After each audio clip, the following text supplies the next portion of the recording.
kita semua. Selamat siang. Yang pertama-tama saya mengucapkan terima kasih kepada teman-teman sekalian yang sudah meluangkan waktunya untuk mengikuti kegiatan katekese pada siang hari ini. Sebelum kita memulai kegiatan katekese kita, izinkanlah saya memperkenalkan diri. Perkenalkan, nama lengkap saya Fenilda Indah. Saya mahasiswi semester 4 dari STIPA Sarto Sirgus Luten. Teman-teman sekalian, tema katekese kita pada siang hari ini yaitu kaum muda dalam cengkraman berhala modern. Teman-teman sekalian, kita ketahui bahwa dalam kehidupan kita sehari-hari, kita itu seringkali diterkam oleh berhala modern. Meskipun berhala-berhala ini tidak kita sadari, tetapi ini merupakan salah satu tindakan berhala di mana kita itu lebih mengutamakan hal-hal yang duniawi. Di dalam kehidupan kita, apalagi kita kaum muda, kita tentunya itu lebih mengutamakan popularitas atau pengakuan dari diri. Saya mengajak kita semua untuk mengikuti kegiatan katekese ini dengan penuh hikmat. Maka marilah kita awali kegiatan katekese kita pada siang hari ini dengan menyanyikan lagu pembuka. Roh Kudus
melaksanakan kegiatan katekese.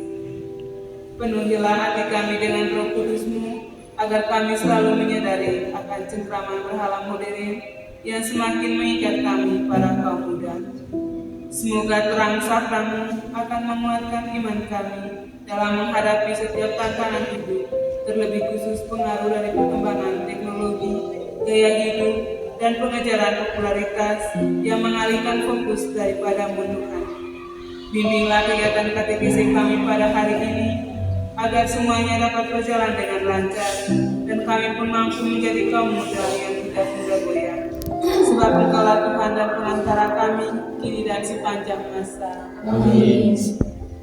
Teman-teman sekalian, untuk mendalami tema katekese kita pada siang hari ini, di sini saya menyediakan cerita ini itu akan membantu kita untuk mendalami tema katekese kita terkait dengan kaum muda dalam cengkraman berhala modern. Saya meminta teman-teman sekalian untuk mendengarkan ceritanya, untuk menyimak ceritanya, karena setelah saya menceritakan situasi ini akan ada pertanyaan penuntun agar kita itu bisa lebih mendalami situasi bagaimana kaum muda itu dalam cengkraman berhala modern. Di sini saya akan menceritakan satu cerita yaitu tentang gali dan berhala kesehariannya. Ada di sebuah kampung kecil, yaitu di pinggiran kampung nelayan, ada seorang pemuda, dia bernama Gali. Dia yang baru saja menyelesaikan sekolah tingginya, dia baru saja menyelesaikan pendidikannya. Dia itu sangat pandai dalam teknologi dan seringkali dia itu menghabiskan waktunya, setiap hari dia itu menghabiskan waktunya itu dalam dunia maya, di mana dia itu sering scroll TikTok, sering scroll WA, Facebook. Pokoknya kesehariannya itu dia lebih banyak waktu dengan HP, dengan media sosial. Pada suatu hari ada seorang pemimpin gereja, ada seorang pemimpin, ada semacam ketua OMK, dia bernama Pak Yohan.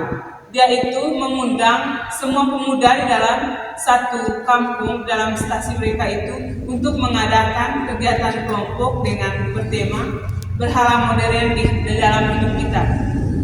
Awalnya Gary itu merasa tidak nyaman dan berpikir bahwa berhala modern itu hanya sekedar dalam masa lalu, maksudnya itu berhala modern itu hanya ada di dalam budaya tradisional, tidak ada di dalam kehidupan sehari-hari, dalam kehidupan Gali sehari-hari. Di sini juga, lalu Pak Yohan itu mengajak mereka semua untuk mengikuti kegiatan tersebut. Terus Gali itu bersama teman-temannya itu secara terpaksa mengikuti kegiatan tersebut karena dia berpikir materi-materinya itu hanya untuk karena terkait dengan berhala modern, berhala itu hanya untuk masyarakat tradisional, bukan untuk kita sebagai pemuda yang sekarang, bukan sebagai diri Gali yang sekarang, maksudnya untuk konteks di zaman kita yang sekarang. Terus di situ dalam penyampaian materi, Pak Yohan itu menunjukkan sebuah ponsel. Terus dia itu berkata bahwa banyak di antara kita yang kusuk mengurus akun media sosial daripada komunikasi dengan Tuhan. Kita rela menghabiskan jutaan rupiah untuk gadget terbaru, mengorbankan waktu dengan keluarga hanya untuk mendapatkan banyak followers. Bukankah itu salah satu dari penyembahan berhala dalam konteks kita yang sekarang? Kata-kata dari Pak Yohan ini itu menusuk hati Gali. Gali itu merasa bahwa dia mulai menyadari bahwa dia selama hidupnya, dia selama selesai menyelesaikan pendidikannya itu, dia seringkali menghabiskan waktu di media sosial. Dia menyadari bahwa dia itu sibuk mengurus dirinya sendiri, mengurus media sosial, di mana dia itu mencari popularitas dari media sosial. Terus ada juga salah satu dari teman dia yang bernama Luna. Dia itu berbagi pengalaman bahwa ia pernah terjebak dalam kecanduan game online hingga mengabaikan tugas kuliah dan hubungan dengan orang tua. Dia merasa sangat berbeda dalam dunia lain yang membuatnya lupa akan segala sesuatu yang penting. Ujar si Lina ini dalam keadaan mata yang berkaca-kaca. Dan mereka pun mulai mengadakan diskusi bersama. Setelah itu mereka melaksanakan refleksi. Dan mereka mulai menceritakan pengalaman mereka karena mereka sudah menyadari bahwa mereka sudah terlarut dalam berhala-berhala modern. Terus mereka dari kegiatan itu mereka mulai melakukan refleksi setiap dalam seminggu itu sekali, dan mereka belajar bahwa berhala modern itu tidak hanya terjadi di masyarakat tradisional, tapi juga dalam kehidupan mereka sehari-hari. Gali itu, dari kegiatan tersebut, Gali mulai membatasi diri untuk penggunaan ponselnya. Ia menggunakan teknologi dengan bijak, berbagi kabar baik, membantu teman dalam kesusahan, dan menyebarkan pesan cinta kasih. Ia juga mulai aktif dalam kegiatan menggereja, kegiatan pemuda, dan mengajak teman-temannya untuk lebih dekat dengan Tuhan. Dalam suatu waktu, mereka mengadakan suatu perayaan untuk memperingati hari ulang tahun gereja di stasi mereka. Gali itu berdiri di depan altar, mewakili semua teman-temannya berbagi pengalaman bahwa dia pernah terperangkap dalam berhala modern, tetapi katanya dengan tegas melalui kegiatan sharing bersama yang telah mereka lakukan yang dipandu oleh Pak Yohan, itu menyadarkan dia bahwa dia pernah terlarut dan pernah diterkam oleh berhala modern.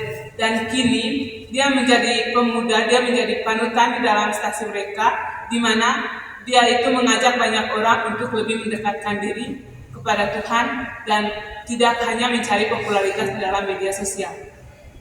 Nah, jadi ini tadi, nah, teman-teman, itu tadi cerita tentang seorang Gali, tentang seseorang yang bernama Gali dalam di mana dia itu tertekan dalam penggunaan media sosial, tertekan dalam berhala modern. Nah, seperti yang sudah saya katakan di awal tadi, bahwa setelah kita mendengarkan ceritanya tadi, kita akan mendalami isi ceritanya itu melalui pertanyaan. Apakah ceritanya itu perlu dibaca ulang? Sudah jelas. Sudah jelas. Baik, terima kasih karena teman-teman sudah merasa bahwa ceritanya sudah jelas. Di sini ada beberapa pertanyaan yang mau saya ajukan kepada teman-teman agar kita itu bisa mendalami isi cerita tadi. Yang pertama, kira-kira apa saja contoh berhala modern yang muncul dalam cerita dan bagaimana mereka itu membedakan konsep berhala tradisional dengan berhala modern. Kira-kira menurut teman-teman sekalian, apa contoh berhala yang dikemukakan dalam cerita tersebut dan bagaimana bisa membedakan bahwa ini itu berhala modern dan ini itu berhala tradisional? Baik, terima kasih kepada teman-teman yang memberi pertanyaan. Yang pertama itu berhala modern, dengan yang kedua itu perbedaan antara berhala ritual dengan berhala tradisional dengan berhala modern. Yang pertama itu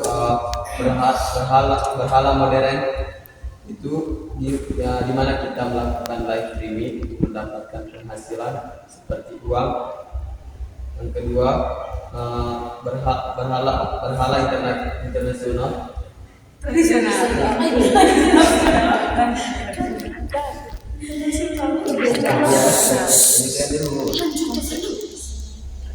Dan sedangkan perbedaan berhala tradisional itu di mana nenek moyang kita dulu menyembah batu, kayu dan sebagainya.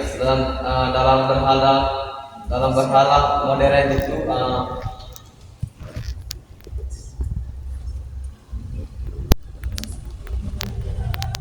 mereka itu menyembah HP sebagai. Baik, terima kasih kepada teman Emil. Dia menjawab bahwa dia memberikan jawaban bahwa berhala modern dan berhala tradisional itu memang berbeda. Mungkin masih ada dari teman-teman yang lain. Menurut saya itu perbedaan antara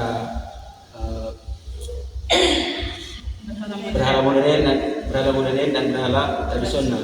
Kalau berhala modern itu di mana kita mengikuti semua kegiatan yang ada di gereja, di masyarakat hanya untuk mendapatkan pujian, tetapi kita melakukannya itu tidak dari hati. Itu kalau berhala modern. Kalau berhala tradisional itu di mana kita itu mengikuti tradisi kita sebagai tradisi adat kita untuk berdoa di mata air untuk supaya mata air tersebut dapat bisa bermanfaat bagi kehidupan masyarakat. Ya, baik, terima kasih kepada teman Parno, jawabannya sangat luar biasa. Sekarang kita lanjut ke pertanyaan yang kedua.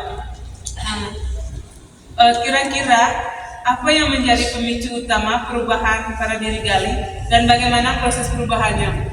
Kira-kira dari cerita tadi, apa yang menjadi pemicu utama dari perubahan yang terjadi pada diri Gali dan bagaimana proses perubahannya, bagaimana tahap-tahap perubahannya dari cerita yang sudah kita dengarkan bersama tadi?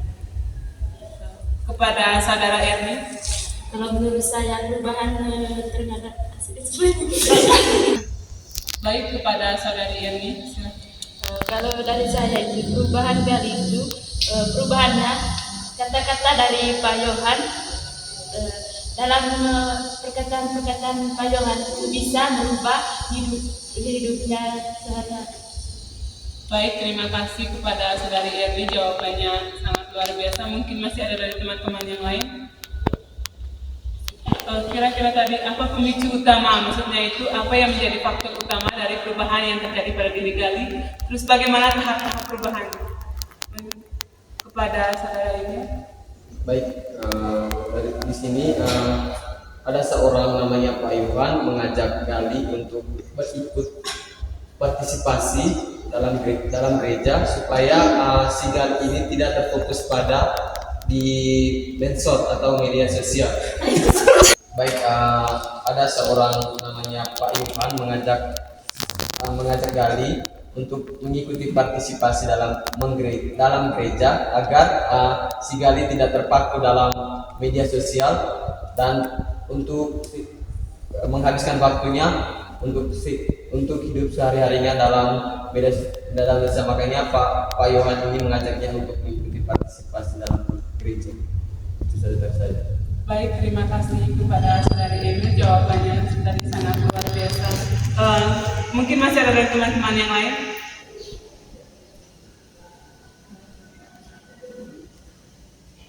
Mungkin masih ada dari teman-teman yang lain? Baik, sekarang kita lanjut ke pertanyaan yang berikut. Pertanyaan yang ketiga yaitu bagaimana kita bisa dalam kehidupan kita sehari-hari, bagaimana kita itu bisa mengenali tanda dalam diri kita maupun dengan orang-orang terdekat kita bahwa kita itu sudah terjebak dalam cengkraman berhala modern. Kira-kira bagaimana kita bisa mengenali tanda-tanda tersebut? Baik, terima kasih. Saya berikan kesempatan kepada teman-teman. Terima kasih.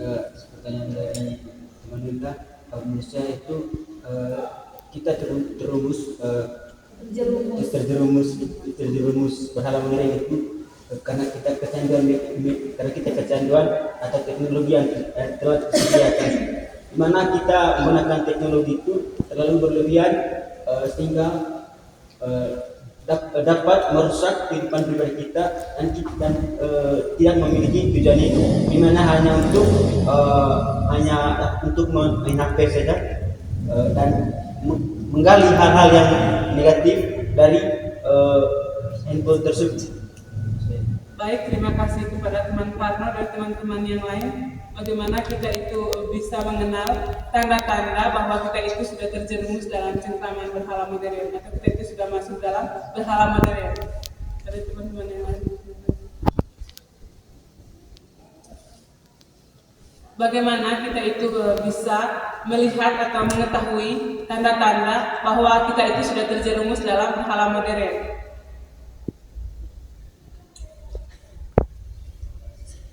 Baik, kepada saudari Erni. Kalau dari saya itu perubahan kali itu perubahannya kata-kata dari Pak Yohan dalam perkataan Pak Yohan itu bisa merubah hidupnya sehari-hari. Baik, terima kasih kepada saudari Erni, jawabannya sangat luar biasa. Mungkin masih ada dari teman-teman yang lain. Kira-kira tadi apa pemicu utama, maksudnya itu apa yang menjadi faktor utama dari perubahan yang terjadi pada diri Gali, terus bagaimana tahap-tahap perubahan kepada saudara ini? Baik, di sini ada seorang namanya Pak Iwan mengajak Gali untuk berikut partisipasi dalam gereja supaya si Gali ini tidak terfokus pada di medsos atau media sosial.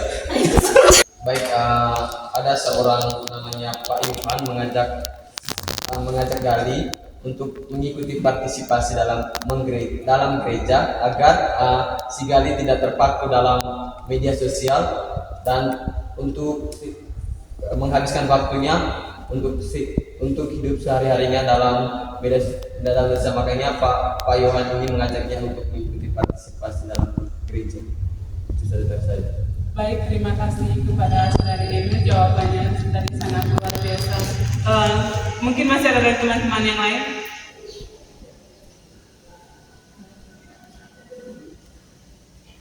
Mungkin masih ada dari teman-teman yang lain? Baik, sekarang kita lanjut ke pertanyaan yang berikut.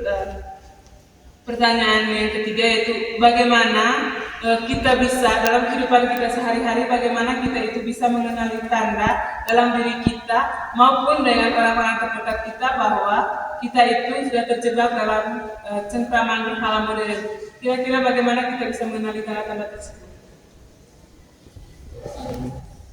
Baik, terima kasih. Saya berikan kesempatan kepada teman Fatma. Terima kasih pertanyaan dari teman Linda.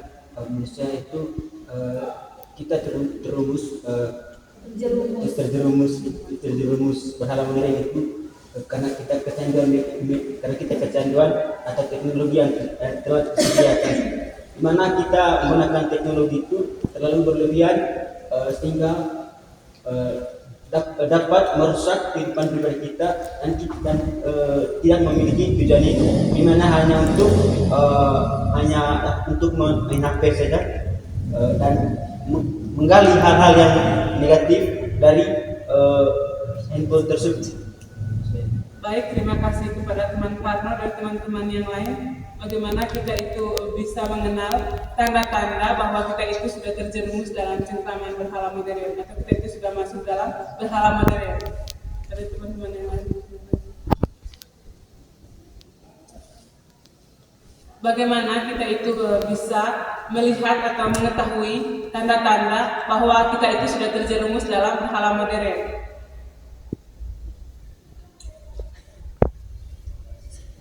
Baik, kepada saudari Erni. Kalau dari saya itu, kalau kita itu sering menggunakan HP, kita sering membuangkan waktu daripada kepentingan kita dalam kehidupan sehari-hari. Contohnya itu, kepentingan kita dalam kehidupan sehari-hari itu, kalau kita itu sering menggunakan handphone, tapi kita tidak mengingatkan untuk pergi ke gereja dalam hari Minggu. Terus yang kedua itu kepentingan dalam keluarga. Ketika kita menggunakan handphone terus, kita tidak berkomunikasi dengan baik kepada keluarga. Bisa jalan saya. Baik, terima kasih kepada saudari Erni, jawabannya sangat luar biasa.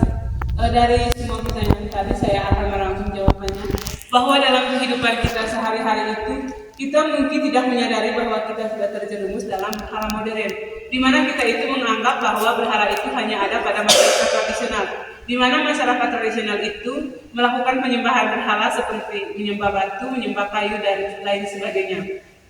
Itu merupakan salah satu contoh. Tapi berhala modern yang kita lakukan sekarang itu, di mana kita itu fokus dengan media sosial, kita itu mencari popularitas dalam media sosial, mencari pengakuan dari publik. Kita itu lebih banyak menggunakan waktu itu di media sosial, maksudnya itu lebih banyak menggunakan waktu. Bahkan kita rela menghabiskan banyak uang hanya untuk contohnya dalam kehidupan kita itu kita menghabiskan banyak uang hanya untuk membeli HP, membeli hal-hal yang bukan tidak berguna, tetapi itu merupakan hal-hal yang sebetulnya itu tidak terlalu dibutuhkan dalam kehidupan kita sehari-hari. Terus itu yang merupakan perbedaan dari berhala modern. Berhala modern itu tidak dilihat secara fisik, namun berhala modern itu dapat berpengaruhnya itu sangat besar dalam kehidupan kita para kaum muda. Tetapi kalau yang namanya berhala tradisional, kita bisa melihat secara fisik, melihat kayunya, melihat batunya, itu yang dimaksudkan dengan berhala tradisional. Sedangkan tadi pemicu utama dari perubahan gali itu, di mana ketika dia itu mengikuti kajian yang dengan tema itu berhala modern dalam hidup kita, di mana di situ dia mulai merasa bahwa dia itu sudah terjerumus dalam berhala modern itu, dimulai dari kata-kata payuhan yang bisa menusuk hatinya. Terus juga kita bisa mengenali tanda-tanda dalam diri kita maupun dalam diri sesama kita bahwa kita itu sudah terjerumus dalam berhala modern, seperti misalnya itu ketika kita masih bersama, ketika kita berkumpul bersama, tetapi teman-teman kita itu lebih fokus ke HP, itu merupakan salah satu tanda bahwa dia sudah terjerumus dalam berhala modern. Terus juga di mana ketika hari Minggu misalnya itu dia itu misalnya malamnya itu begadang, terus paginya itu tidak pergi misa. Terus itu merupakan salah satu berhala modern, karena seringkali kita anak muda itu malam Minggu itu kita jadikan, karena hari Minggu itu kan kita sebut sebagai hari libur, di mana kita itu menggunakan waktu itu karena kita begadang sampai jam 2 sampai jam 3, sehingga pada hari Minggunya kita tidak mencuci misa. Itu merupakan salah satu dari tanda-tanda bahwa kita masuk dan terjerumus dalam berhala modern. Baik teman-teman, itu terkait dengan situasi konflik. Untuk kita lebih mendalami lagi tentang tema katekesi kita, sebagaimana kaum muda itu cengkram dalam berhala modern, masuk dalam cengkraman berhala modern, kita akan menimba inspirasi dari kitab suci. Mungkin ada teman-teman yang bawa kitab suci, kita buka Injil Markus bab 10 ayat 17 sampai dengan 27. Kita buka Injil Markus bab 10 ayat 17 sampai dengan 27. Saya minta salah satu dari teman kita untuk membacakan teks kita tersebut. Supaya teman kita bisa persilakan. Kisah kita Sekarang dan selama-lamanya. inilah Injil Yesus Kristus karangan Santo Markus. Dimuliakanlah umat Tuhan. Pada waktu Yesus berangkat untuk meneruskan perjalanannya, datanglah seorang berlari-lari mendapatkan dia, dan sambil berlutut di hadapannya, ia bertanya, "Guru yang baik, apa yang harus kuperbuat untuk memperoleh hidup yang kekal?" Jawab Yesus, "Mengapa kau katakan aku baik? Tak seorang pun yang baik selain daripada Allah saja. Engkau tentu mengetahui segala perintah Allah. Jangan membunuh, jangan berzina, jangan mencuri, jangan mengucapkan saksi buta, jangan mengurangi hak orang, hormatilah ayahmu dan ibumu." Lalu kata orang itu kepadanya, "Guru, semuanya itu telah kuturuti sejak masa mudaku." Tetapi Yesus memandang dia dan menaruh kasih kepadanya, lalu berkata kepadanya, "Hanya satu lagi kekuranganmu. Pergilah, jualah apa yang kau miliki, dan berikanlah itu kepada orang-orang miskin. Maka engkau akan beroleh harta di surga. Kemudian datanglah kemari dan ikutilah aku." Mendengar perkataan itu, ia menjadi kecewa, lalu pergi dengan sedih, sebab banyak hartanya. Lalu Yesus memandang murid-muridnya di sekelilingnya dan berkata kepada mereka, "Alangkah sukanya orang yang beruang masuk ke dalam kerajaan Allah." Murid-muridnya tercengang dan mendengar perkataannya itu. Tetapi Yesus menyambung lagi, "Anak-anakku, alangkah sukanya masuk ke dalam kerajaan Allah. Lebih mudah seekor unta melewati lubang jarum daripada seorang kaya masuk ke dalam kerajaan Allah." Mereka makin gempar dan berkata seorang kepada yang lain, "Jika demikian, siapakah yang dapat diselamatkan?" Yesus memandang mereka dan berkata, "Bagi manusia hal itu tidak mungkin, tetapi bukan demikian bagi Allah. Sebab segala sesuatu adalah mungkin bagi Allah." Demikianlah Injil Tuhan. Terpujilah Kristus. Teman-teman sekalian, bagaimana? Apakah bacaannya perlu dibaca ulang? Sudah jelas. Terima kasih. Untuk kita lebih mendalami isi kitab sucinya dan kita juga lebih mendalami terkait dengan tema katekesi kita pada siang hari ini. Di sini ada beberapa pertanyaan penuntun yang dapat membantu kita untuk mendalami isi kitab sucinya. Kira-kira dari bacaan yang sudah kita dengarkan bersama tadi, apa yang dikehendaki oleh Yesus agar seorang pemuda tadi itu memiliki hidup yang kekal? Apa yang dikehendaki oleh Yesus agar pemuda itu memiliki kehidupan yang kekal? Baik, kepada saudari Idris. Oke, baik. Kalau menurut saya, yang dikehendaki oleh Yesus agar seorang pemuda itu memiliki hidup yang kekal itu, di mana kita melihat bahwa dalam Injil Markus tadi, Yesus menegaskan kepada kita bahwa kita jangan membunuh, jangan berzina, jangan mencuri, jangan mengucapkan saksi dusta, jangan mengurangi hak orang, hormatilah ayahmu dan ibumu. Saya rasa itu yang dikehendaki oleh Yesus kepada kita untuk berbuat demikian.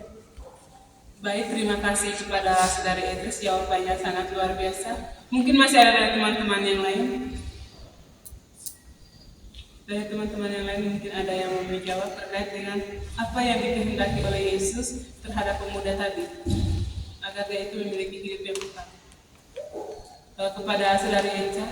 Baik, menurut saya dari Injil Markus ini menjelaskan bahwa kita sebagai contohnya itu seorang anak muda itu dia itu harus menghormati kedua orang tuanya dan dia itu tidak boleh melakukan hal-hal yang tidak diinginkan. Contohnya tidak boleh berbuat zina, tidak boleh mengurangi hak orang lain, tidak boleh mengurangi hak orang lain. Seorang pemuda ini sebagai contoh atau mengajarkan kita bahwa kita sebagai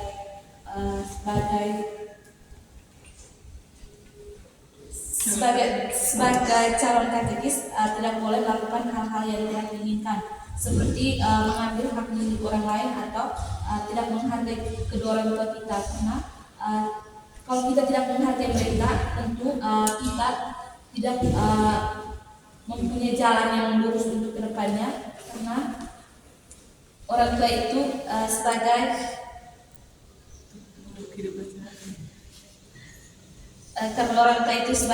guru kita, sebagai guru dalam kehidupan kita sehari-hari. Baik, terima kasih kepada Saudari Eca, jawabannya sangat luar biasa. Mungkin masih ada dari teman-teman yang lain. Kalau tidak ada, saya lanjut ke pertanyaan yang berikutnya. Kira-kira dari bacaan yang sudah kita dengarkan tadi, apa yang membuat pemuda tersebut merasa kecewa dengan perkataan Yesus? Dengan pernyataan Yesus, apa yang membuat dia kecewa? Dari bacaan yang sudah kita dengarkan bersama tadi, kira-kira apa yang membuat pemuda tadi itu merasa kecewa dengan perkataan Yesus? Baik, kepada Saudari Yani Sofisa.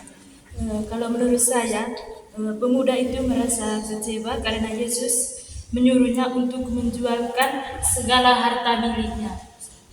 Baik, terima kasih kepada Saudari Erni, jawabannya sangat luar biasa. Mungkin masih ada dari teman-teman yang lain terkait dengan apa yang membuat dia itu merasa kecewa dengan perkataan Yesus. Apa perkataan Yesus yang membuat dia itu merasa kecewa?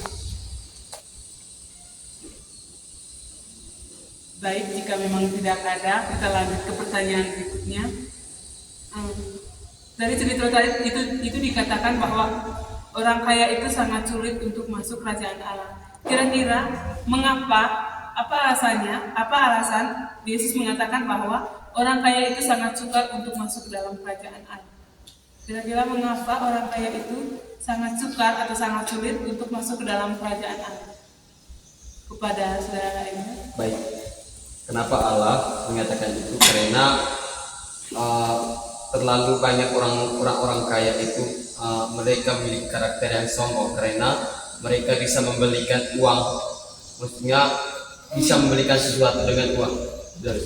Baik, terima kasih kepada saudara Emil. Mungkin masih ada dari teman-teman yang lain. Alasan mengapa Yesus itu mengatakan bahwa orang kaya itu sangat sulit untuk masuk dalam kerajaan surga. Kira-kira mengapa orang kaya itu sulit untuk masuk dalam kerajaan surga? Kepada saudara Emil. Kalau menurut saya itu orang kaya itu sulit masuk ke surga karena mereka itu terlalu sombong dan sering meremehkan orang yang miskin dan menghina mereka, karena mereka itu terlalu kaya sehingga mereka itu sering melupakan hari Tuhan. Terima kasih. Mungkin masih ada dari teman-teman yang lain. Kepada saudara Aurel. Pertanyaannya itu, mengapa orang kaya itu sangat sukar untuk masuk ke dalam kerajaan surga?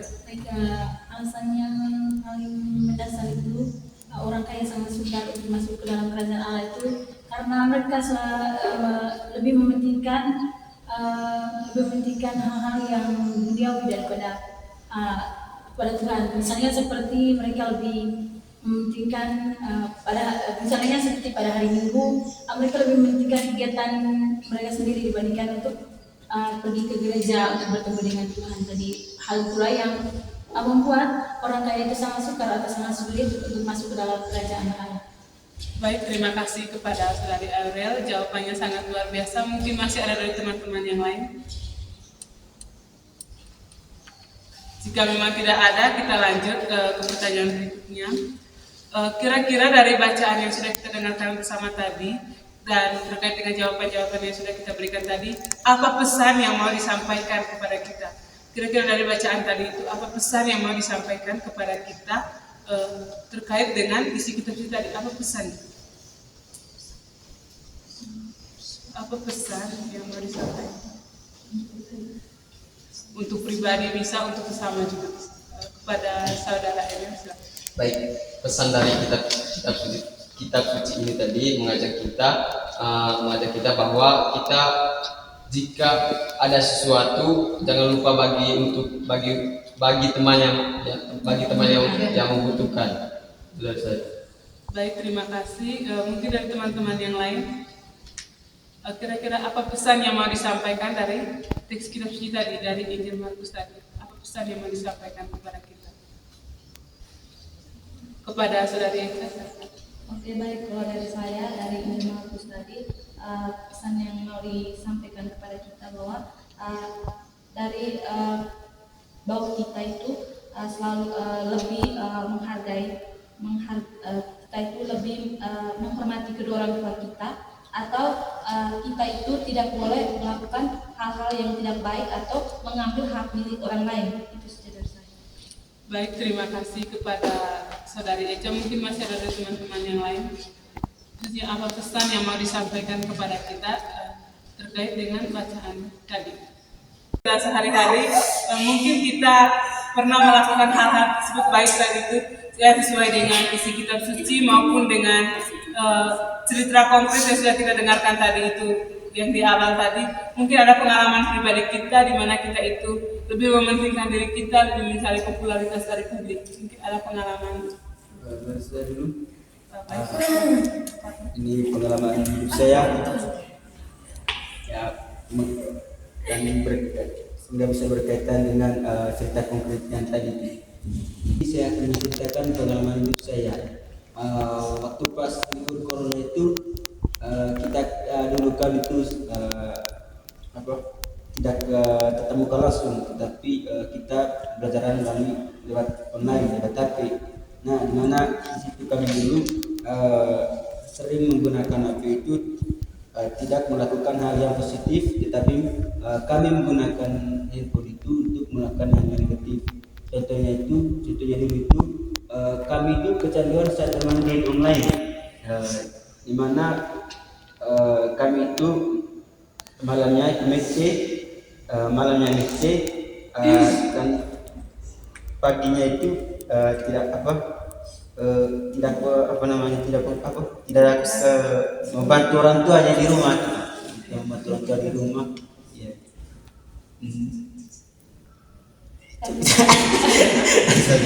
Baik, terima kasih kepada saudari Farno. Saudara Farno, pengalamannya tadi itu sangat luar biasa, di mana dia itu menggunakan HP itu untuk hal-hal yang negatif, di mana dia itu menggunakan HP untuk bermain game. Mungkin dari teman-teman yang lain masih ada pengalaman pribadi. Ada teman Aurel. Baik, pengalaman ini berdasarkan Injil tadi, jadi pengalaman ibu saya. Jadi saya itu semenjak semester 3 satu sudah kalau para saat semester 1 dan 2 itu saya yang paling rajin sekali untuk datang bisa pagi. Semenjak semester 3 bahkan sampai dengan semester 4 ini mungkin hanya 5 kali saya datang bisa pagi. Karena saya merasa malas sekali untuk datang bisa pagi. Saya tidak terpengaruh dengan teman-teman yang lain yang rame-rame datang bisa pagi. Ya, saya berikan teman-teman yang lain datang bisa pagi, saya tidak pernah mau datang. Saya datang bisa pagi itu karena saya ada tugas, mungkin saya ada tugas ajuda atau tugas atau tugas yang lainnya. Itu baru saya datang ke sini. Jadi semoga dengan saya mengikuti KTPC dari teman Linda pada hari ini itu mendorong saya supaya saya bisa lebih baik lagi, supaya saya bisa lebih terdorong untuk mengikuti kegiatan pagi dan tidak menjadi pemalas seperti pada semester 3. Itu saja pengalaman dari saya. Terima kasih. Baik, pengalaman dari saudari Aurel ini sangat luar biasa, di mana ketika dia masuk semester 3 dan semester 4 ini dia itu jarang untuk ikut kegiatan pagi, terlebih khusus ikut misa pagi. Mungkin dari teman-teman yang lain masih ada yang mau men-sharingkan pengalamannya? Tidak ada.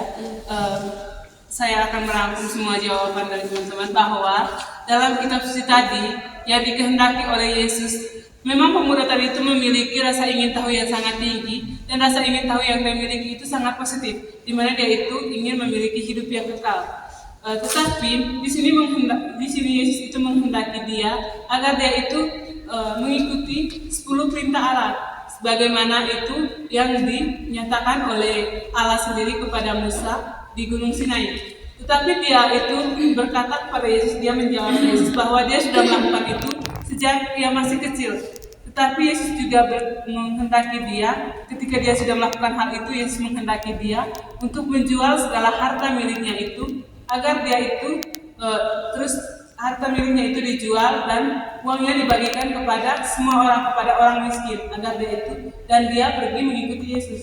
Tapi karena orang kaya tersebut sangat kaya dan dia merasa kecewa dengan perkataan Yesus, karena ketika dia menjual harta miliknya dan dia mengikuti Yesus, dia tidak menjamin bahwa dia memiliki hidup yang kekal.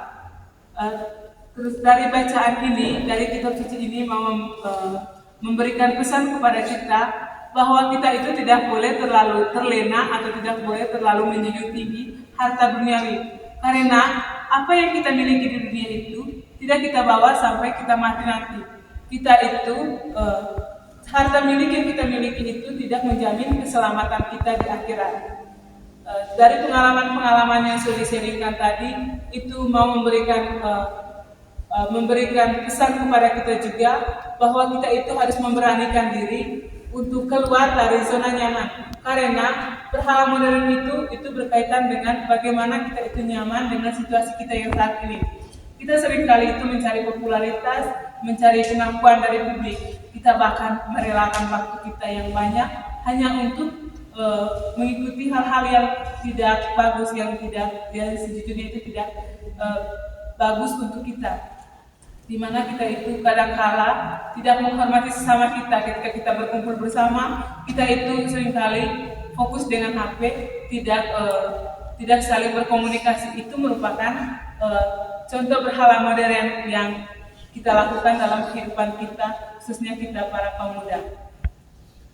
Baik teman-teman sekalian, agar kegiatan katekese yang kita laksanakan pada siang hari ini tidak hanya sekedar kata-kata, tidak hanya sekedar sampai di sini. Kira-kira apa langkah konkret atau kira-kira dari kegiatan katekese kita pada hari ini, apa aksi konkret yang bisa kita lakukan agar kita itu bisa mengimplementasikan kegiatan katekese kita ini dalam kehidupan kita sehari-hari? Kira-kira menurut teman-teman, apa aksi konkret, apa aksi nyata yang dapat kita lakukan untuk mewujudkan agar kita itu bisa keluar dari cengkraman berhala modern ini? Kita sebagai kaum muda. Dari saudari Idris. Dari aksi konkret yang saya tawarkan di sini yaitu kita harus mengurangi penggunaan media sosial dan meluangkan waktu untuk membaca kitab suci atau merefleksi diri kita sendiri. Baik, terima kasih kepada saudari Idris. Bagaimana mungkin masih ada dari teman-teman yang lain yang menawarkan aksi konkret dari kegiatan katekese kita? Dari saudara Idris. Baik, terima kasih. Aksi konkretnya untuk kita harus batasi menggunakan media sosial, tetap dengan mengikuti partisipasi dalam kegiatan aktif menggereja. Baik, terima kasih kepada saudara Emil. Mungkin dari teman-teman yang lain masih ada aksi nyata atau aksi konkret agar kita itu bisa keluar dari cengkraman berhala modern. Jika memang tidak ada, bagaimana dengan aksi konkret yang ditawarkan oleh saudara Idris dan saudari Emil tadi terkait dengan bagaimana kita itu harus mengimbangi penggunaan HP maksudnya itu kita harus bisa mengatur waktu, terus juga kita itu meluangkan waktu 10 atau 15 menit lah untuk membaca kitab suci atau merefleksikan diri. Apakah terus juga dengan sambutan dari saudara Emil, yaitu terkait dengan bagaimana kita itu harus bisa berpartisipasi aktif dalam setiap kegiatan gereja. Bagaimana, apakah aksi ini bisa kita lakukan atau bisa kita terapkan dalam kehidupan kita sehari-hari? Baik, terima kasih. Itu saya minta saudara Emil, saudara Parno dengan saudari Aurel untuk membawakan doa penghuni.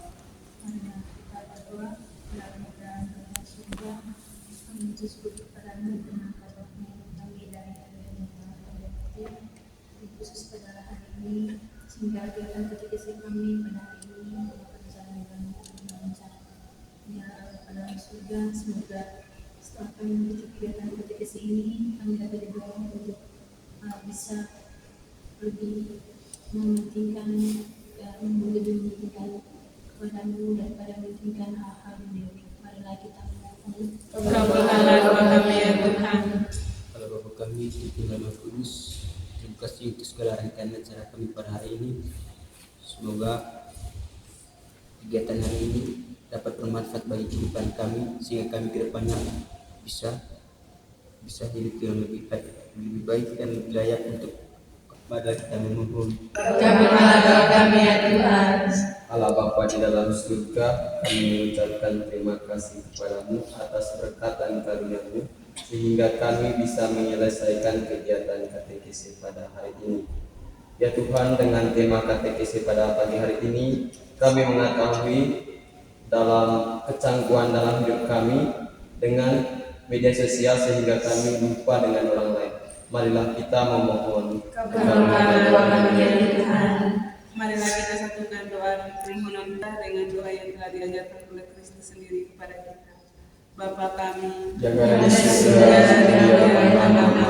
tetaplah kerajaan-Mu, jadilah kehendakmu di atas bumi seperti di dalam surga. Berilah kami rezeki pada hari ini, dan ampunilah kesalahan kami, seperti kami mengampuni yang bersalah pada kami, dan jangan masukkan kami ke dalam pencobaan, tetapi bebaskanlah kami dari segala yang jahat. Saudara-saudariku yang terkasih, terima kasih untuk kebersamaan kita pada siang hari ini. Terima kasih kepada teman-teman yang sudah terlibat dalam mengikuti kegiatan katekesi pada hari ini.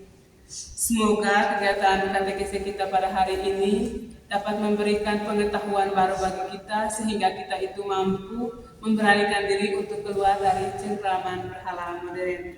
Dari semua sharing pengalaman dan juga terkait dengan apa yang sudah kita alami dalam kehidupan kita selama ini, semoga kita itu bisa menjadi pribadi yang lebih baik lagi. Semoga kita itu mampu keluar dari cengkraman berhala modern, dan kita itu mampu terlibat aktif dalam setiap kegiatan gereja, dan kita itu bisa menjadi pemuda yang mampu membawa sukacita bagi sesama kita, dan kita itu tidak hanya mencari popularitas di media sosial, tetapi kita itu benar-benar mencari Tuhan dalam segala sesuatu.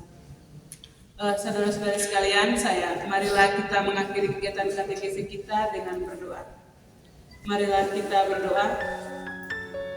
Allah Maha Kasih, syukur dan pujian kami haturkan kepadamu, karena Engkau telah menyertai kami dalam kegiatan katekesi kami pada siang hari ini. Kami mohon, semoga dengan kegiatan katekesi ini, kami menyadari hidup kami yang seringkali tidak bisa lepas dari harta duniawi dan selalu ingin mencari pengakuan publik. Bimbinglah kami para kaum muda, agar kami berani untuk menyerahkan diri sepenuhnya kepadamu dan mampu melepaskan diri dari ikatan dunia ini, agar kami beroleh hidup yang kekal. Semoga kami menjadikan alat teknologi sebagai ruang untuk mewartakan sabdamu dan memuliakan namamu. Sebab Engkaulah Tuhan dan pengantara kami, kini dan sepanjang masa. Amin. Hidup ini adalah kesempatan. Hidup ini untuk melayani Tuhan. Jangan sia-siakan